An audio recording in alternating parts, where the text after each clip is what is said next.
സുഹൃത്തുക്കളെ, സഹോദരങ്ങളെ, എല്ലാവർക്കും ന്യൂസ് കേരള TVMലേക്ക് സ്വാഗതം. അപ്പോൾ കോയ കോളിങ്ങും ലവ് ജിഹാദും പറയുന്നത് ഷാജൻസ്കറിയ, മറുനാടൻ മലയാളി. അപ്പോൾ ഇത് നടത്തുന്നതെന്ന് പറയുന്നത് ആരിഫ് എന്ന് പറയുന്ന ഒരു തെണ്ടിയാണ്. പറയാതിരിക്കാൻ നോക്കില്ല. അവൻ്റെ മാതാവ് വരെ അവനെ എഴുതി തള്ളിയതാണ്. അതായത് സ്വന്തം മാതാവ്, സ്വന്തം ഉമ്മ അവനൊരു മുസ്ലിം ആയിരുന്നു. പിന്നീട് അവൻ വിമർശകനായി ഇസ്ലാമിൻ്റെ. എങ്ങനെ വിമർശകനായി എന്ന് അവനെ അറിയാവൂ. കാരണം അത് പറഞ്ഞിട്ട് കാര്യമില്ല. അവൻ ഇസ്ലാമിനെ മാത്രമേ വിമർശിക്കുകയുള്ളൂ, വേറൊന്നിനെ വിമർശിക്കില്ല. വിമർശനമല്ല, ആക്ഷേപിക്കുകയാണ്.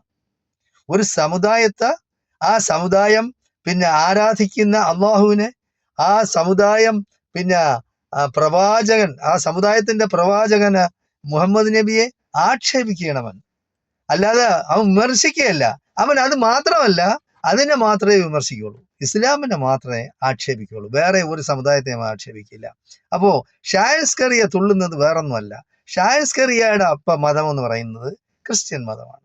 ഈ ക്രിസ്ത്യൻ മതത്തില് ഇപ്പോ ഈസ അല്ലെങ്കിൽ യേശു ക്രിസ്തു എന്ന് പറയുന്നത് ദൈവമാവട്ടെ, ദൈവത്തിന്റെ മകനാവട്ടെ, ഒന്ന് ആക്ഷേപിച്ചു നോക്കട്ടെ. അപ്പൊ തനി ഗുണം അറിയാം ആരുടെ? ഷായൻസ്കറിയയുടെ. അപ്പൊ അത് ആക്ഷേപിക്കാത്തിടത്തോളം കാലം ആരിഫ് ഹുസൈൻ അവന്റെ ഹീറോയാണ്. ആരുടെ? ഷായൻസ്കറിയയുടെ. ഷായൻസ്കറിയ മനസ്സിലാക്കാനുള്ളത്, ഏതൊരു മതത്തെയും ആക്ഷേപിക്കാൻ വിട്ടുകൊടുക്കരുത്, അതിനെ ന്യായീകരിക്കരുത്. നിന്റെ അമ്മ നിന്നെ പ്രസവിച്ചത് 10 മാസം ഗർഭം ചുമന്ന് പ്രസവിച്ച് മുലയൂട്ടി നിന്നെ വലിയ ആളാക്കി. അതുപോലെ തന്നെയാണ് ഈ ആരിഫ് എന്ന് പറയുന്ന തെണ്ടി.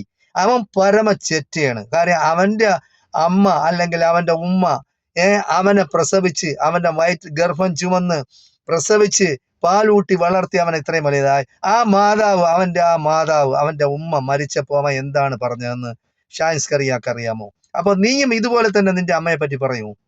അപ്പൊ അങ്ങനെയുള്ളവർ സ്വന്തം മാതാവിനെ ആക്ഷേപിക്കുന്ന, മരണത്തിന് ശേഷം പോലും ആക്ഷേപിക്കുന്ന അവനെ നീ പിൻപറ്റി അവനെ ഹീറോ ആക്കേ.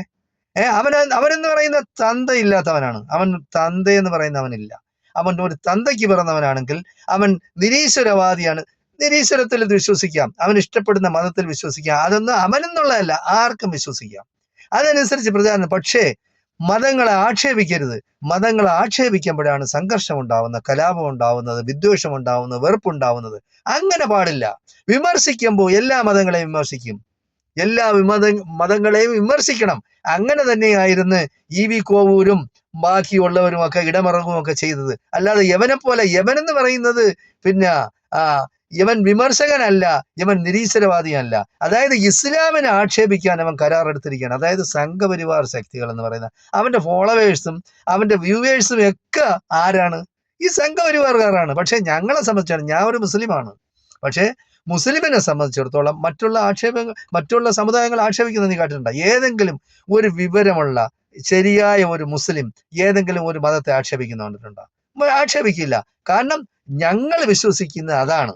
അപ്പൊ അങ്ങനെയുള്ള മതേതര വിശ്വാസികളായ മുസ്ലിങ്ങൾ എന്ന് പറയുന്നത് അങ്ങനെയാണ്. അതായത് എൻ്റെ മതത്തിൽ എനിക്ക് വിശ്വസിക്കാം, അതിനനുസരിച്ച് പ്രവർത്തിക്കാം, അതിനനുസരിച്ച് എൻ്റെ കൃത്യങ്ങൾ എനിക്ക് നിർവഹിക്കാം. അതുപോലെ മറ്റുള്ള മതങ്ങൾക്കും അതിനുള്ള അവകാശമുണ്ട്. അതിനെ അംഗീകരിക്കുന്നവനാണ് മതേതര വിശ്വാസി. അല്ലാതെ ഈ ഷായൻസ്കറിയ മതേതര വിശ്വാസിയൊന്നുമല്ല. അവനെന്ന് പറഞ്ഞ വർഗീയവാദിയാണ്. അവനെന്ന് പറയുന്നത് ഇപ്പൊ വേറൊന്നുമല്ല, സംഘപരിവാറിൽ നിന്ന് ആനുകൂല്യങ്ങൾ കിട്ടാൻ വേണ്ടി ഇസ്ലാമിനെ അടച്ചാക്ഷേപിക്കും. ഇസ്ലാമിനെ അടച്ചാക്ഷേപിക്കുന്ന ഈ ഈ ആരിഫ് എന്ന് പറയുന്നവന്, അവൻ മുസ്ലിം എന്നാണ് അവൻ പേരെന്തിനായിട്ടിരിക്കുന്നത്? അവൻ ആ പേര് മാറ്റിക്കൂടെ? അവൻ നിരീശ്വരവാദിയാണെങ്കിൽ അവനിട്ട പേര് പോലെ അവന്റെ അമ്മയെ, അവന്റെ ഉമ്മയെ, അവന്റെ മാതാവിനെയും അവന്റെ പിതാവിനെയും തള്ളിപ്പറയുന്ന അവൻ അവരിട്ട പേരെന്തിനു വെച്ചിരിക്കുന്നു? ആ പേര് മാറ്റിക്കൂടെ? ഞാൻ പേര് മാറ്റുകയാണെന്ന്.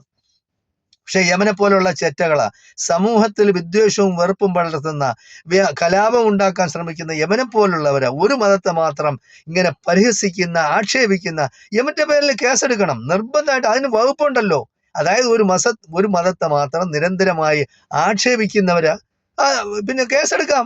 ഇതെന്ന് പറഞ്ഞാൽ വിമർശനമല്ല, ഇത് ആക്ഷേപമാണ്. നിങ്ങളെടുത്ത് നോക്കി, അവന് ഖുർആനെ പറ്റി എന്തൊക്കെയാ അറിയാം. അവനൊരു ചുക്കും അറിഞ്ഞൂടാ. ഷാസ്കറിയ പറയുന്നു ഖുർആൻ അവൻ എല്ലാം അറിയാമെന്ന്. അവനൊരു ചുക്ക് പറഞ്ഞൂടെ ഖുർആനെ പറ്റി? അവൻ അറിയാമെങ്കിൽ എങ്ങനെ സംസാരിക്കില്ല? അവൻ ആളുകളെ വിഡ്ഢികളാക്കലാണ്. നിന്നെ പോലുള്ള, അതായത് ഷാസ്കറിയായ പോലുള്ള ആളുകളെ വിഡ്ഢികളാക്കുകയാണ്. അവനുമായിട്ട് ഞാൻ സംവാദത്തിന് തയ്യാറാണ്. അവന്റെ പല്ലുണ്ടല്ലോ, അവന്റെ പല്ല് തെമ്മാടിത്തരം പറഞ്ഞ അവന്റെ പല്ലടിച്ച് പഴിക്കും ഞാൻ. എന്റെ അടുത്ത് വന്നിരുന്ന് അവൻ സംവാദിക്കട്ടെ. അവന്റെ അടുത്ത് ആരും സംവാദിക്കാൻ പോകില്ല. അവൻ ജയിക്കും, ബാക്കിയുള്ളവർ തോറ്റു പോകുമെന്ന്. എങ്ങനെയാണ് തോക്കുന്നത്? എങ്ങനെ തോക്കുമെന്നാണ് അവൻ അവന് ആരോ എന്തോ ചെയ്യാൻ നടക്കുന്നു, തോക്കും കൊണ്ടുവന്ന് കൊല്ലാൻ വന്ന്. അവനെ എന്തിനു കൊല്ലണം? യവന്റെ പേരിൽ കേസെടുത്താ പോരെ? യവനെന്ന് പറഞ്ഞാൽ, അതായത് നിയമം അനുസരിച്ചാണ്, നിയമത്തിന്റെ പിന്നെ നിയമം എങ്ങനെയാണ് അതിനനുസരിച്ച് ജീവിക്കണം. ഇവിടെ നാട്ടിൽ ഓരോ പ്രദേശത്തും ഓരോ രാജ്യങ്ങളിൽ അതിൻ്റെതായ നിയമങ്ങളുണ്ട്. മത നിയമങ്ങളും ഉണ്ട്, അല്ലാത്ത നിയമങ്ങളും ഉണ്ട്. ഒരു മതത്തെ മാത്രം നിരന്തരമായി ആക്ഷേപിക്കുകയും അവരുടെ ആരാധന, ആരെയാണ് ആരാധിക്കുന്നത് അവരെ ആക്ഷേപിക്കുകയും ചെയ്യുന്ന യവനെ പോലുള്ള ചെറ്റുകൾ എന്ന് പറഞ്ഞാൽ വർഗീയവാദികളാണ്. ഇവനിപ്പോ കഴിഞ്ഞ ഇലക്ഷനിൽ പിന്നെ പിണറായി വിജയന് അനുകൂലമായിട്ട് വോട്ട് ചെയ്യണേന്ന് പറഞ്ഞു.